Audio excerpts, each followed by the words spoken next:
দোয়া কবুলের 5টা শর্ত, এই কথা বলে আজকের আলোচনা শেষ। এই যারা বলেন দোয়া কবুল হয় না, দেখেন নিজেদের সাথে মিলে কিনা।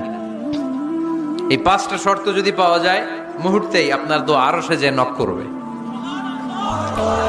1 নাম্বার শর্ত আকলুল হালাল, হালাল খাওয়া। কি খাওয়া? আমরা দুইটাই খাই, হালালও খাই হারামও খাই। বেশি খাই কোনটা? হ্যাঁ, কি খান? আমি কই নাই কিছু, আপনারাই কইছেন। নিজের উত্তরে নিজে ধরা না। হারাম খেলে তো দোয়া কবুল হয় না। লা ইয়াদখুলুল জান্নাতা জাসাদুন গুযিয়া বিল হারাম। ওই দেহ কখনো জান্নাতে যায় না যে দেহ হারাম খেয়ে বর্ধিত হয়েছে। কেন দোয়া কবুল হয় না? মিলিয়ে নেন নিজের জীবনের সাথে, জাস্ট একটু মিলিয়ে নেন।